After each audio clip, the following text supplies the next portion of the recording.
क्या सुनना चाहते हैं? अच्छा, किसी ने ये सोचा कि सप्लीमेंट्री रिजल्ट सेकेंड टीआरई 2 के रिजल्ट के साथ साथ निकालना ज्यादा लाभकारी होगा या अभी निकालना ज्यादा लाभकारी होगा?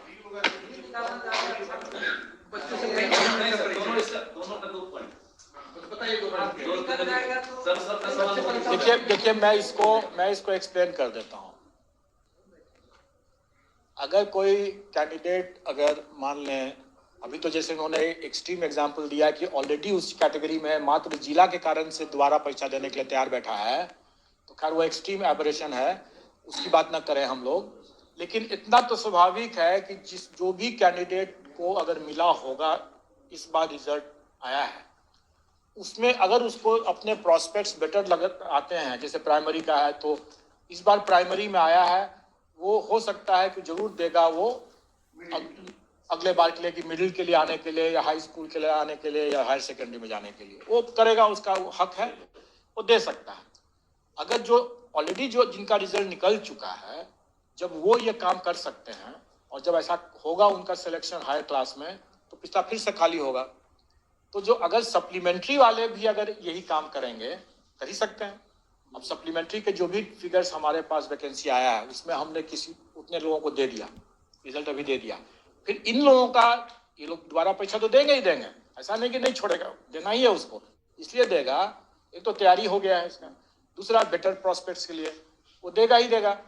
देने के बाद इन सप्लीमेंट्री रिजल्ट वाले लोगों का भी सिलेक्शन होगा, उसमें से कुछ का फिर से खाली हो जाएगा। तो एक तरीका यह भी हो सकता है कि हम उस जितने इस तरह से खाली होते हैं उनको फिर से आगे उसको टीआरई 2 के सप्लीमेंट्री में करें, फिर उसका क्योंकि जाएगा टीआरई 2 में अब वो, क्योंकि टीआरई 2 की परीक्षा हो रही। दूसरा ये हो सकता है कि अगर उसका टीआरई 2 में हो गया और इधर हमने सप्लीमेंट्री नहीं निकाला, तो वो कैंडिडेट जो कंसिडरेशन जोन में टीआरई 2 में स्वतः आ गए, उनको तो छोड़ करके हम टीआरई 1 का सप्लीमेंट्री निकालेंगे ना, तो उस समय हम ज्यादा लोगों को हम टीआरई 1 में अकोमोडेट कर सकते हैं, क्योंकि उतनी वैकेंसी है हमारे पास। जो लोग ऑलरेडी टीआरई 2 में चला ही गया, तो टीआरई 1 का वो जो 4700 4800 जितना भी आया है वैकेंसी, उतना में जो लोग टीआरई 2 में चले जाएंगे, तो उनको काहे के लिए हम टीआरई 1 में देकर बर्बाद करेंगे? उनका वेस्टेज होगा।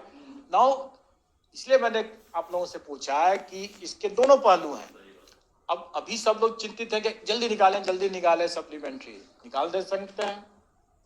लेकिन अगर मान लीजिए कि उसमें से 200-300 लोगों का अगर दोबारा टीआरई 2 में अगर हो गया, तो वो 200-300 अतिरिक्त हम यहाँ दे सकते थे टीआरई 1 में हम दे सकते थे। हम तो मान गए। एक चीज और आप लोगों को समझना होगा, और आपके माध्यम से कैंडिडेट को भी समझना होगा, हम लोगों के यहाँ वेटिंग लिस्ट का कोई प्रोविजन नहीं है। राज्य सरकार में वेटिंग लिस्ट का कोई प्रावधान नहीं। कौन सा मामला वेटिंग लिस्ट के लिए बनता है और कौन सा मामला सप्लीमेंट्री रिजल्ट में बनता है, इसके अंतर को समझना बहुत जरूरी है। इसके अंतर को समझना जरूरी है। जिसका हम लोगों ने रिजल्ट दिया, उस रिजल्ट के प्रोसेस में, क्योंकि डिपार्टमेंट भी उसको देखता है, और ये सिर्फ टीआरई की बात नहीं है, किसी भी परीक्षा डिपार्टमेंट भी देखता है उसको, कि डॉक्यूमेंट वगैरह सब देखता है, कि ये पुलिस वेरिफिकेशन देखता है वगैरह वगैरह। अगर डिपार्टमेंट पाया कि हमारे अनुशंसित कैंडिडेट में कोई त्रुटि है, मतलब वो योग्य नहीं है, तो वो आयोग को वापस भेजता है कि इसमें पुलिस वेरिफिकेशन गलत आ गया, या ये फलाना चीज हो गया, या कोई है जिसके लिए वो योग्य नजर नहीं आते हैं, तो आयोग उनके स्थान पर सप्लीमेंट्री लिस्ट अनुशंसा भेजता है। तो जिनको अभी वैसे कैंडिडेट जिनको अभी कोई ऑफर लेटर नहीं मिला, अभी डिपार्टमेंट अपने स्तर से उसकी चेकिंग किया और चेकिंग करके अनुशंसा को वापस किया, और हम लोगों ने उसके जगह पर नई अनुशंसा भेजा, तो ये सप्लीमेंट्री रिजल्ट का मामला बना। ठीक है।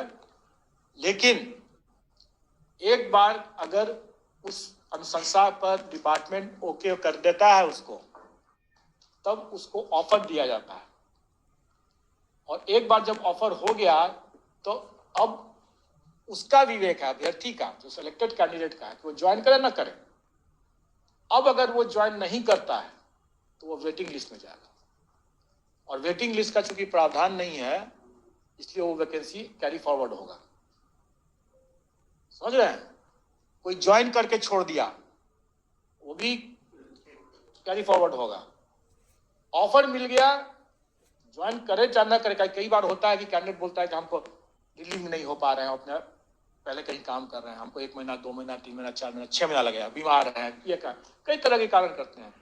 हर कोई तो एक नाव पर नहीं 2-3 नाव पर पैर रखता है, यहाँ भी नौकरी लेता है, वहां भी नौकरी लेता है, उसको यहाँ भी ज्वाइन करता है, ज्वाइन करने की कोशिश करता है, देखता है, हर जगह लटका के रखता है। स्टूडेंट लाइफ हम लोगों ने भी वो किया था। करते हैं लोग अपने अपने अपने बेस्ट प्रोस्पेक्ट्स के लिए, ऐसा करते हैं लोग। तो वो अपने होल्ड करता है, जब तक वो अपना रिलीज नहीं करेगा तब तक वो वैकेंसी दूसरे को नहीं जा सकता। और इसलिए गवर्नमेंट ने, क्योंकि इसमें काफी टाइम लग जाता है, इसलिए गवर्नमेंट कभी भी वेटिंग, इसलिए यहाँ पर गवर्नमेंट वेटिंग लिस्ट की बात नहीं करती। और क्योंकि वेटिंग लिस्ट नहीं है इसलिए अगर कोई कैंडिडेट अगर ऑफर मिल गया या ज्वाइन करने के बाद छोड़ दिया या ज्वाइन करने के पहले ही ज्वाइन ही नहीं किया, ऑफर मिल गया, वैकेंसी यूटिलाइज्ड हो गया, और अब अगर वो नहीं ज्वाइन करता है, छोड़ देता है, ज्वाइन करने के बाद सारे के सारे कैरी फॉरवर्ड होंगे। लेकिन अगर उसको ऑफर ही नहीं मिला है, क्योंकि डाउट है डॉक्यूमेंट वेरिफिकेशन में, पुलिस वेरिफिकेशन में, वगैरह वगैरह में, और वो वैकेंसी अगर हमको वापस, जैसे इस बार मल्टीपल रिजल्ट्स की वैकेंसी हमको वापस हुआ, तो वो सप्लीमेंट्री रिजल्ट में आए। इसलिए हम लोग शुरू से कह रहे हैं कि हम सप्लीमेंट्री रिजल्ट देंगे, हम कभी भी नहीं बोल रहे हैं कि हम वेटिंग लिस्ट का रिजल्ट देंगे, क्योंकि वेटिंग लिस्ट का रिजल्ट का प्रावधान नहीं है। और ये तो लोगों की मांग करना है कि नियोजित को आउट करके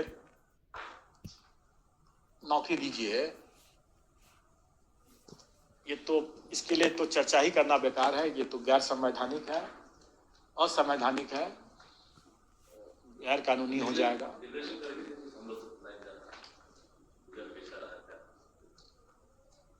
हम लोग रिजल्ट तब निकालेंगे जब हमारा तैयार हो जाएगा। और जैसे मैंने पहले ही बताया कि हमारे पास कई पेंडेंसी है और हमारी ये प्रायोरिटी में नहीं है।